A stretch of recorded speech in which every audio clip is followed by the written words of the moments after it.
विद्यार्थी मित्रांनो, मागच्या तासिकेत आपलं प्रकरण पहिलं शिक्षणाचं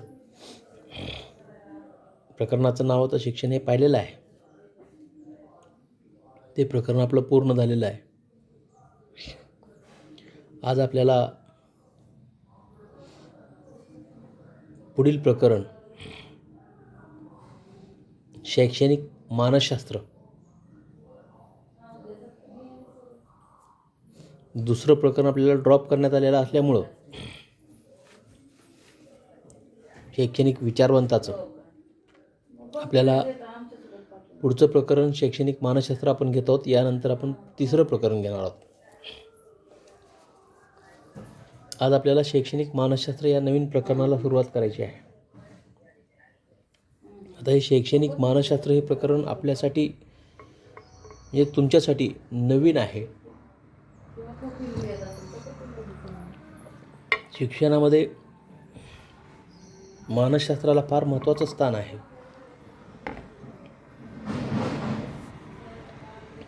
मानसशास्त्र म्हणजे त्याला सायकॉलॉजी असं म्हणतात. म्हणजेच एज्युकेशनल सायकॉलॉजी म्हणजे शैक्षणिक मानसशास्त्र. या प्रकरणामध्ये मानसशास्त्राचा अर्थ, शैक्षणिक मानसशास्त्राच्या व्याख्या, शैक्षणिक मानसशास्त्राची उद्दिष्टे, शैक्षणिक मानसशास्त्राची व्याप्ती, विकास प्रक्रियेची वैशिष्ट्य, विकास प्रक्रिया आणि विकास प्रक्रियेतील वैशिष्ट्य, वाढ आणि विकास यातील फरक आणि विकासाच्या अवस्था, हे सर्व मुद्दे आपल्याला या प्रकरणामध्ये अभ्यासायचे आहेत.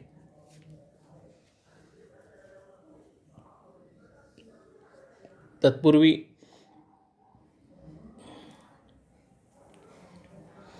मानसशास्त्राचा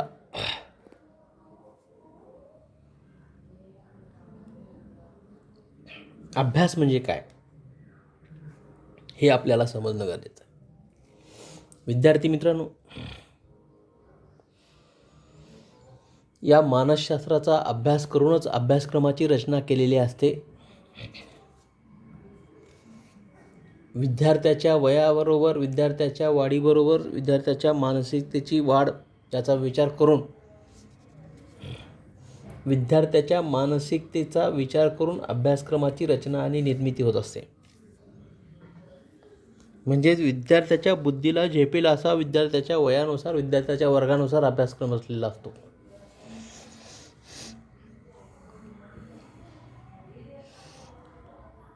यामध्ये याचं पार्श्वभूमी पाहत असताना, प्रास्ताविक पाहत असताना असं सांगता येईल की आदर्श आणि सुजाण नागरिक तयार करण्यासाठी शिक्षण महत्त्वाचं आहे. आणि म्हणूनच शिक्षणाचं हे ध्येय मांडलेलं आहे की आदर्श आणि सुजाण नागरिक तयार करणं. शिक्षण कुणासाठी असतं आपण सांगितलेलं आहे मागच्या प्रकरणातच.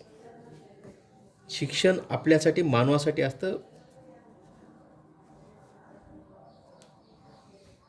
शिक्षणासाठी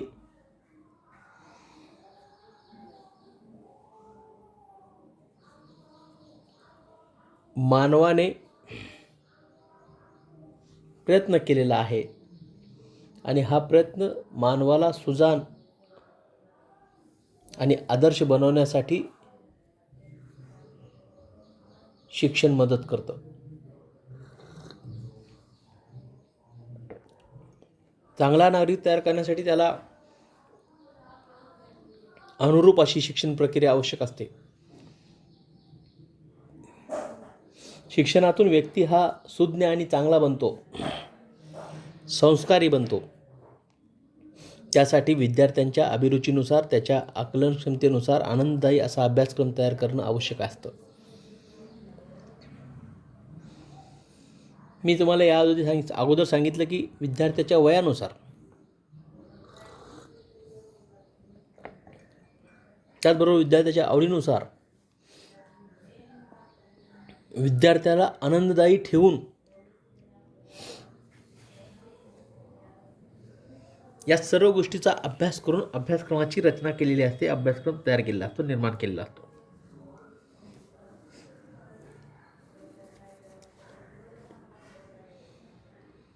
विद्यार्थ्यांना जे शिक्षण घ्यायचे आहे ते शिक्षण घेत असताना विद्यार्थ्याची मानसिकता फार महत्त्वाची असते आणि त्या मानसिकतेचा विचार करून अभ्यासक्रमाची रचना केलेली असते.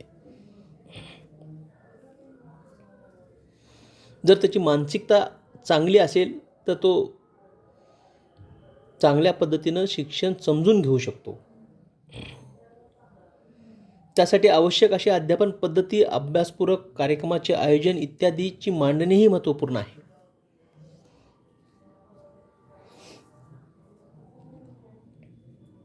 म्हणजेच विद्यार्थ्यांना नेमके कसे शिक्षण द्यावे,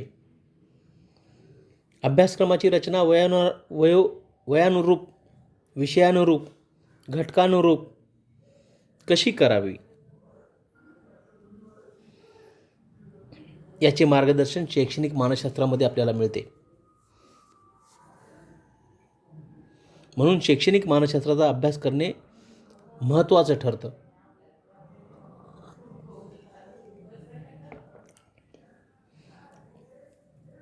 आणि म्हणून शैक्षणिक मानसशास्त्राचा विचार करून अभ्यासक्रमाची रचना केली जात असते. हे देखील तितकंच महत्त्वाचं आहे. ही झाली शैक्षणिक मानसशास्त्राची पार्श्वभूमी प्रास्ताविक. आता शैक्षणिक मानसशास्त्राच्या व्याख्या आपल्याला अगोदर पाहिजेत आणि व्याख्या पाहिल्यानंतर शैक्षणिक मानसशास्त्राचा अर्थ आपल्याला कळेल. तत्पूर्वी शैक्षणिक मानसशास्त्राच्या व्याख्या आपण पाहणं गरजेचं आहे.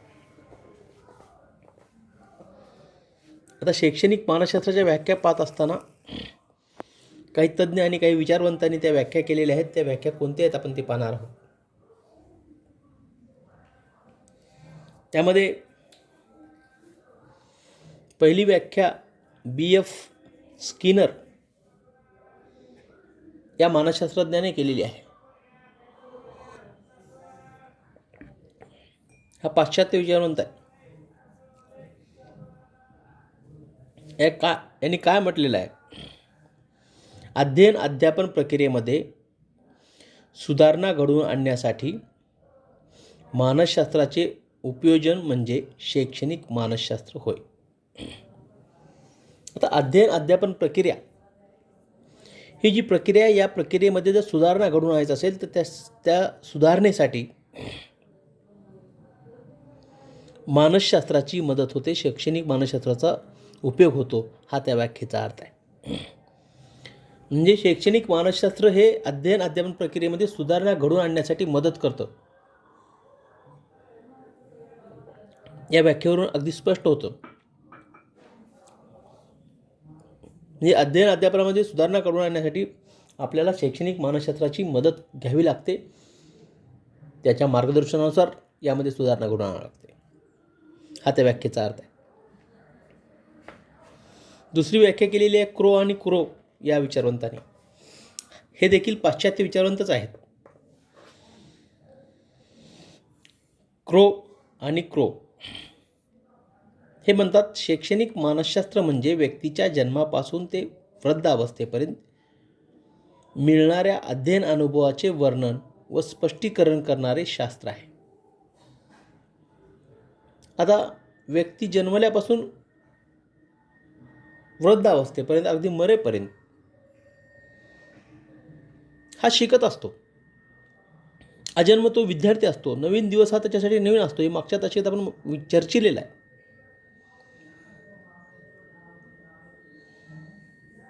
आणि वेगवेगळे अध्ययन अनुभव घेत असतो.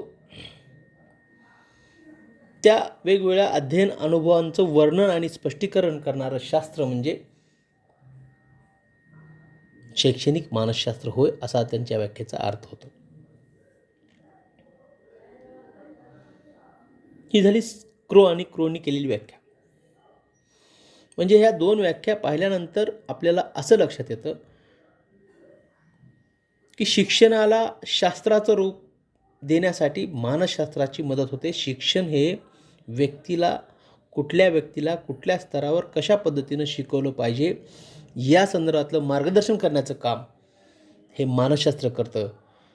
आणि म्हणून शिक्षणामध्ये मानसशास्त्राला महत्त्वाचं स्थान आहे. तिसरी व्याख्या ग्रुथी ER आणि FF पॉवर्स, ग्रुथी ER आणि FF पॉवर्स या विचारवंतांनी केलेली आहे. ते म्हणतात, शिक्षण क्षेत्रातील कोणत्याही प्रकारच्या समस्या सोडवण्यासाठी मानसशास्त्रीय तत्वांचा वापर करणारे शास्त्र म्हणजे शैक्षणिक मानसशास्त्र होय. शिक्षण क्षेत्रामध्ये कुठल्याही प्रकारची समस्या आली, ती समस्या सोडवण्यासाठी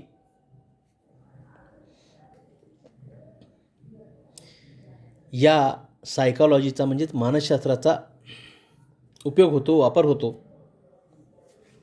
आणि त्या होणाऱ्या वापराला शैक्षणिक मानसशास्त्र असे म्हणतात, असा त्यांच्या या व्याख्येचा अर्थ होतो. पुढची एक व्याख्या आणखीन एक विचारवंतांनी केलेली आहे, ते म्हणजे मॅकफर्लंड यांनी या बाबतीत एक व्याख्या सांगितलेली आहे. ती अशी आहे, बालकांना शिक्षण देण्याच्या दृष्टीने त्यांच्या वर्तनाचा व त्यांना दिल्या जाणाऱ्या अनुभवांचा पद्धतशीर अभ्यास करणारे शास्त्र म्हणजे शैक्षणिक मानसशास्त्र होय. आता बालकांना शिक्षण देण्याच्या दृष्टीने त्या बालकांच्या वर्तनाचा विचार करून व त्यांना दिल्या जाणाऱ्या अनुभवांचा पद्धतशीरपणे ज्या ठिकाणी अभ्यास होतो, जे शास्त्र अभ्यास करतं ते शास्त्र म्हणजे शैक्षणिक मानसशास्त्र.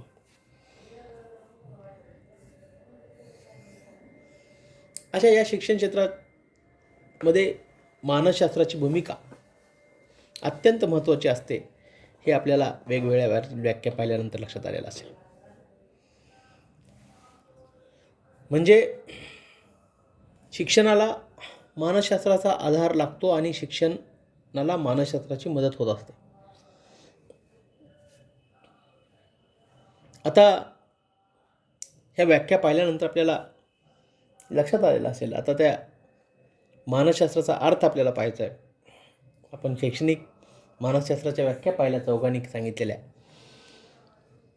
त्यामध्ये BF स्किनरची पाहिली, क्रो अँड क्रोची पाहिली, ग्रुथी ER आणि FF पॉवर्सची पाहिली, त्याचबरोबर मॅकफर्लंड या विचारवंताचीही व्याख्या पाहिली.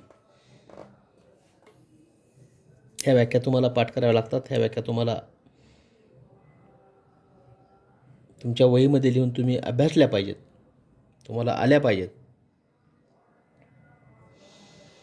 आपल्याला जेव्हा असा प्रश्न विचारला जातो, त्याच्यावर तुम्ही त्या प्रश्नाचं उत्तर लिहिताना, मानसशास्त्राचा अर्थ सांगत असताना त्याच्या व्याख्या तुम्ही स्पष्ट केल्या पाहिजेत. किमान 2 ते 3 व्याख्या तरी तुम्हाला लिहिता आल्या पाहिजेत. त्यामुळे ज्या व्याख्या आहेत त्या व्याख्या तुम्ही लिहून घेत चला.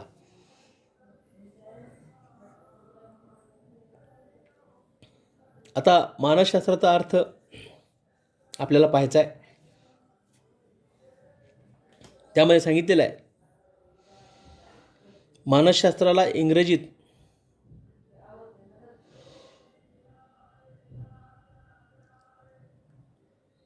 सायकॉलॉजी म्हणतात. हा शब्द सायक म्हणजे आत्मा, लॉजस म्हणजे शास्त्र, या 2 ग्रीक शब्दापासून तयार झालेला आहे. सायक म्हणजे आत्मा प्लस लॉजस म्हणजे शास्त्र. या ग्रीक शब्दापासून हा तयार झालेला शब्द आहे. म्हणजेच आत्म्यासंबंधी जे शास्त्र ते म्हणजे मानसशास्त्र होय. मानसशास्त्रामध्ये कशाचा अभ्यास केला जातो? आत्म्याचा अभ्यास केला जातो. लॉजिक म्हणजे शास्त्र,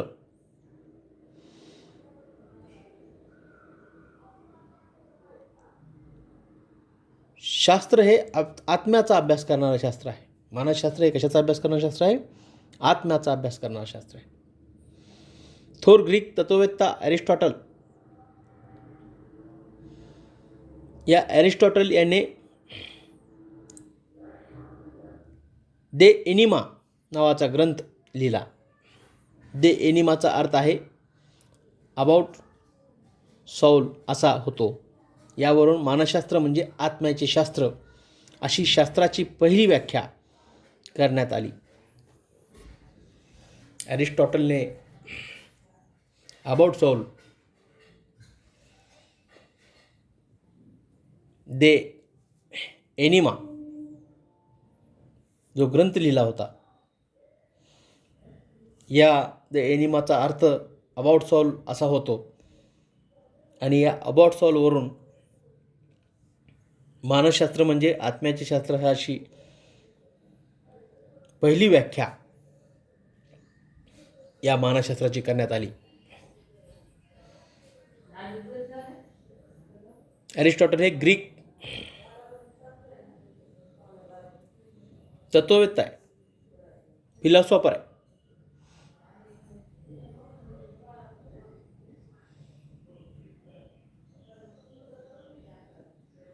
आणि या तत्ववेत्याने ही अशी व्याख्या केलेली आहे. आत्मा म्हणजे काय या प्रश्नाचे उत्तर समाधानकारक सापडण्याचे झाले तेव्हा मानसशास्त्राची व्याख्या बदलण्याचा विचार पुढे आला. ही त्याची हिस्ट्री आहे, ही त्याची पार्श्वभूमी आपण पाहत आहोत. आत्मा म्हणजे काय हा जो प्रश्न निर्माण झाला, हा जो प्रश्न तयार झाला, या प्रश्नाचे उत्तर समाधानकारक सापडणे झाले तेव्हा मानसशास्त्रज्ञाची व्याख्या बदलण्याचा विचार पुढे आला.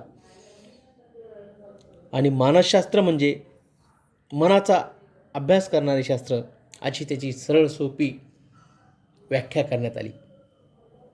मानसशास्त्र म्हणजे मनाचा अभ्यास करणारे शास्त्र अशी त्याची सरळ आणि सोपी व्याख्या त्या ठिकाणी करण्यात आली. आता हे पाहिल्यानंतर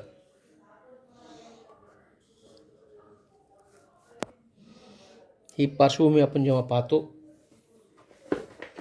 ही पार्श्वभूमी जेव्हा आपण पाहिली तेव्हा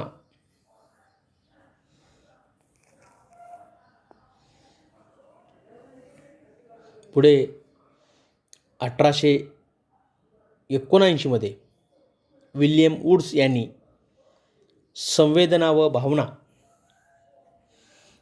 इत्यादी आंतरिक अनुभवांचा विचार प्रयोगशाळेमध्ये करून मानसशास्त्राची पुढील व्याख्या केलेली आहे.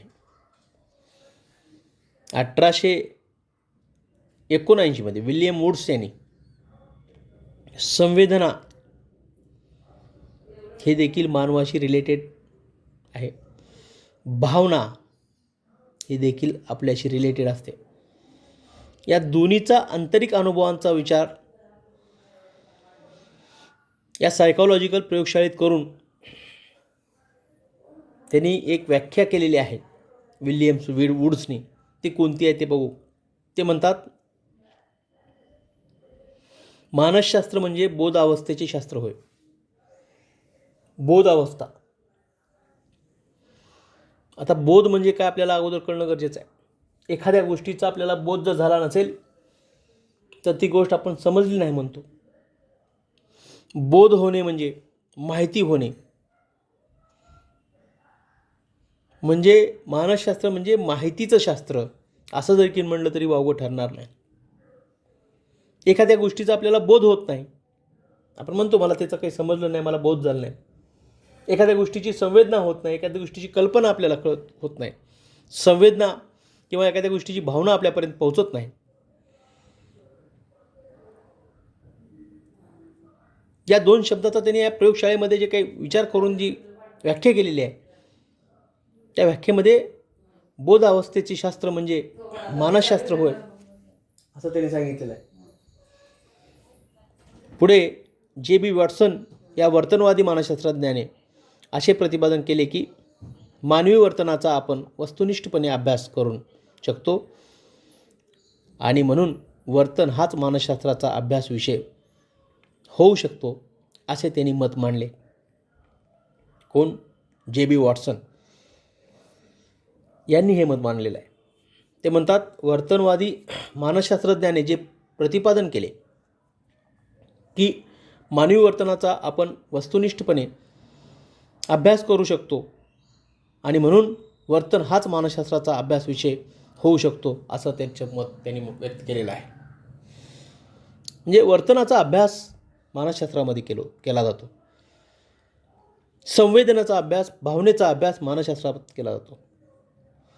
त्यांच्या मते मानसशास्त्र म्हणजे मानवी वर्तनाचा अभ्यास करणारे शास्त्र, अशी व्याख्या त्यांनी मान्य केलेली आहे. आणि ही व्याख्या आता सर्वांनी मान्य केलेली आहे. मानसशास्त्र म्हणजे मानवी वर्तनाचा अभ्यास करणारे शास्त्र. अशा पद्धतीने ह्या सर्व वरील व्याख्या पाहिल्यानंतर आपल्याला लक्षात आलं असेल की मानसशास्त्र म्हणजे काय. मानसशास्त्र म्हणजे मानवी वर्तनाचा अभ्यास करणारं शास्त्र होय, अशी त्याची सरळ आणि सोपी ढोबळ व्याख्या होते. मानसशास्त्रामध्ये मानवाच्या वर्तनाचा आणि मानवाचा अभ्यास केला जातो. वरील व्याख्येनुसार मानसशास्त्राचा अभ्यास मानवेतर प्राण्याचा अभ्यास अंतर्भूत होत नाही. म्हणून मॅकडुगल यांनी सजीव प्राण्यांच्या वर्तनाचा अभ्यास करणारे वास्तववादी शास्त्र म्हणजे मानसशास्त्र अशी व्यापक व्याख्या केलेली आहे. आता सजीव प्राणी म्हणल्यानंतर सर्व आले. मानव हा देखील एक प्राणीच आहे. मग त्याच्यामध्ये प्राणीही आले आणि मानवही आला.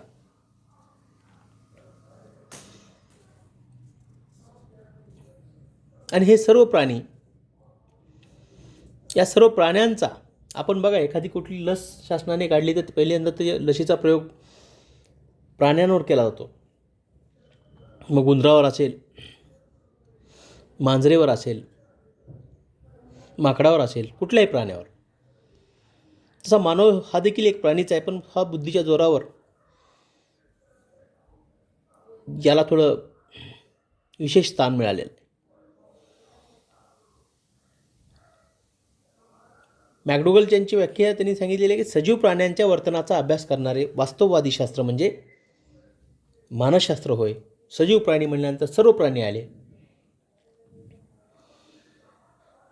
आपण रस्त्यानं जात असताना जर साप समोर दिसला तर साप देखील थांबतो आणि आपण देखील थांबतो.